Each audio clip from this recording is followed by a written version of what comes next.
আজ আমরা এমন এক চমৎকার এক্সপ্লেনার নিয়ে হাজির হয়েছি যেখানে রয়েছে একটি রহস্যময় জঙ্গল, অজানা সব বিপদ আর সবচেয়ে বড় কথা এমন একটা রোমাঞ্চকর আবিষ্কার যা আমাদের নতুন করে ভাবতে শেখাবে যে জীবনে আসলেই কোন জিনিসটা সবচেয়ে মূল্যবান।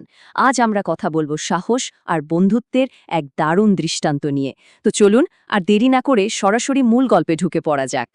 গল্পের শুরুতেই এক দারুণ রহস্য। গ্রামের এক বৃদ্ধ কচ্ছপের বলা একটা কথাই পুরো ঘটনার মোড় ঘুরিয়ে দেয়। কথাটা ছিল ঠিক এমন, যে বন্ধু ভয়কে জয় করে একসাথে এখানে পৌঁছাবে তারাই আসল গুপ্তধন পাবে। এই উক্তিটা কিন্তু আমাদের সামনে বেশ বড়সড় একটা প্রশ্ন ছুড়ে দেয়। সত্যিকারের সাহস আসলে দেখতে কেমন? ভয়কে জয় করা মানে কি ভয়ের কোনো অস্তিত্ব না থাকা, নাকি বুকের ভেতর ভয় নিয়েও একসাথে সামনের দিকে এগিয়ে যাওয়া? দারুণ একটা প্রশ্ন, তাই না? প্রথম পর্ব, দুজন সম্পূর্ণ ভিন্ন বন্ধু। চলুন আমাদের মূল চরিত্রদের সাথে পরিচিত হওয়া যাক। ভাবুন তো, দুজনের স্বভাব একদম আকাশ পাতাল তফাত। একদিকে আছে ছোট্ট সাদা খরগোশ টুকু। বেচারা গাজর খেতে ভীষণ ভালোবাসে ঠিকই, কিন্তু ভয় পায় সবকিছুতেই। একটু শব্দ হলেই দৌড়ে পালায়, আর রাতের বেলা ভূতির ভয়ে তো রীতিমতো তটস্থ। অন্যদিকে তার বেস্ট ফ্রেন্ড ব্রুনো, একটি বাদামি কুকুর। একদম উল্টো, দারুণ এনার্জেটিক, ভীষণ সাহসী আর একটু দুষ্টুও বটে। অ্যাডভেঞ্চার ছাড়া যেন তার দিনই কাটে না। প্রতিদিন সকালে ব্রুনো এসে টুকুর বাড়ির সামনে জোরে ঘেউ ঘেউ করে তাকে নতুন অ্যাডভেঞ্চারে ডাকত, আর টুকু ভয়ে ভয়ে জানালা দিয়ে উকি দিত। তারা দুজনে একেবারে বিপরীত স্বভাবের হলেও তারা একে অপরের খুব কাছের বন্ধু। সত্যিকারের বন্ধুত্বের জন্য দুজনের স্বভাব যে হুবহু এক হওয়ার কোনো প্রয়োজন নেই, এটাই তার সবচেয়ে বড় প্রমাণ। দ্বিতীয় পর্ব, জঙ্গলের ট্রেজার হান্ট। তো গ্রামের সে বৃদ্ধ কচ্ছপ যখন সবাইকে জানালো যে জঙ্গলের একদম গভীরে একটা পুরনো গুপ্তধনের বাক্স লুকানো আছে, তখন সবার তো ভয়ে কাঁপুনি শুরু। কিন্তু আমাদের ব্রুনো, তার চোখ তো উত্তেজনায় রীতিমতো চকচক করে উঠল। সে টুকুকে একরকম টেনেই রাজি করিয়ে ফেলল যে তারা ওই গুপ্তধন খুঁজে আনবেই। আর তাদের প্যাকিং লিস্টে কী ছিল জানেন? তাজা খাবার, খাওয়ার পানি আর টুকুর প্রাণপ্রিয় প্রচুর গাজর। খুব সাধারণ মনে হচ্ছে, তাই না? কিন্তু ওই ভয়ঙ্কর অজানা জঙ্গলে যাওয়ার জন্য এই ছোট ব্যাগটাই ছিল তাদের প্রথম সাহসী পদক্ষেপ। তৃতীয় পর্ব, জঙ্গলের বিপদের মোকাবিলা। যাত্রা শুরু হতেই কিন্তু উত্তেজনা বাড়তে থাকে। প্রথম ঘণ্টাতেই তারা ঢুকে পড়ে কুয়াশায় ঢাকা এক রহস্যময় জঙ্গলে।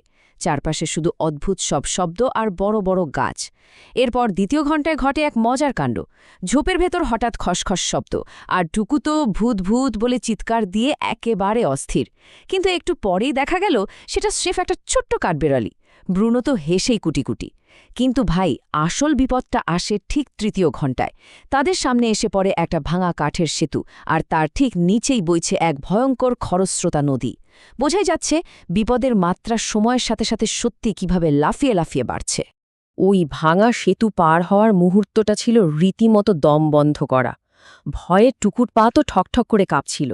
ব্রুনো তখন শান্তভাবে তাকে সাহস জুগিয়ে বলল যে সে একা নয়। কিন্তু মাঝপথে যেতেই হঠাৎ মরমর করে ভেঙে গেল কাঠ। টুকু তো সোজা নিচের দিকে পড়ে যাচ্ছে। ঠিক সেই সেকেন্ডে ব্রুনো লাফ দিয়ে ওর হাত ধরে ফেলে আর অনেক কসরত করে উপরে টেনে তোলে।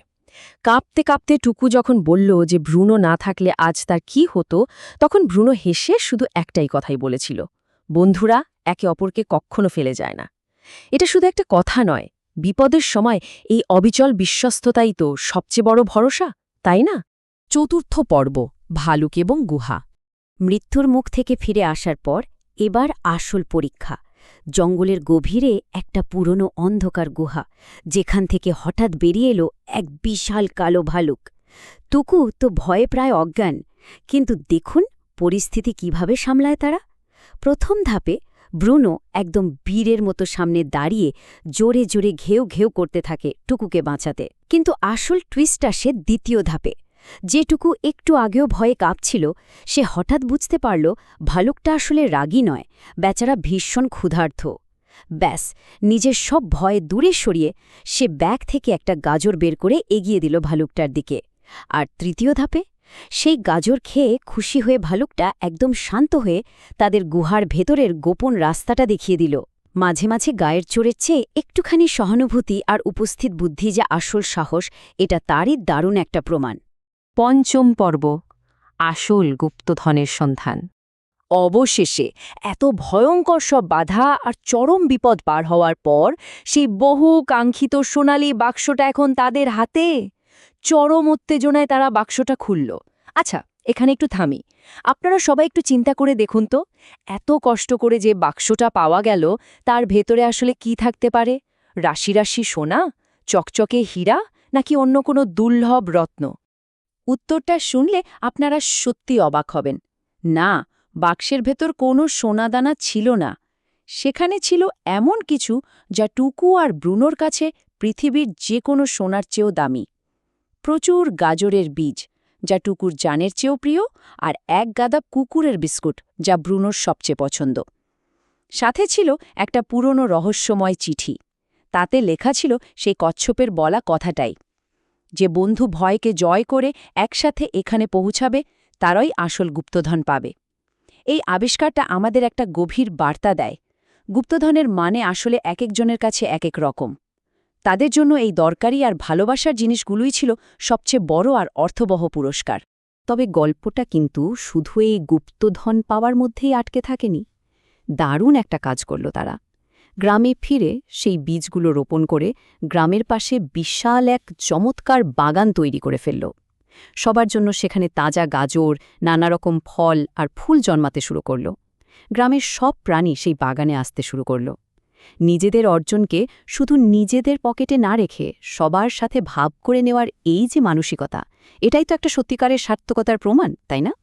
আমরা এই চমৎকার এক্সপ্লেনারের একদম শেষ পর্যায়ে চলে এসেছি। গ্রামের সবাই যখন বাগানের সৌন্দর্য উপভোগ করছিল, তখন একটা পরম সত্য তারা উপলব্ধি করতে পারল। সত্যিকারের গুপ্তধন হল বন্ধুত্ব আর সাহস। ভয় পাওয়াটুকু আর দুষ্টু ব্রুনো নিজেদের সাহস আর অটুট বন্ধুত্বের জোরে পুরো গ্রামের হিরো বনে গেল। এই পুরো আলোচনা থেকে আমরা দারুণ একটা চিন্তার খোরাক নিয়ে ফিরতে পারি। জীবনে হয়তো আমরা অনেক কিছু অর্জনের জন্য পাগলের মতো দৌড়াই, কিন্তু দিন শেষে কঠিন পথে একসাথে চলার মতো একজন বিশ্বস্ত বন্ধু আর বিপদে অবিচল থাকার মতো একটুখানি সাহস, এগুলোই কি জীবনের সবচেয়ে বড় গুপ্তধন নয়? এই প্রশ্নটা নিয়েই আজকে আমরা বিদায় নিচ্ছি। ভাববেন কিন্তু ব্যাপারটা।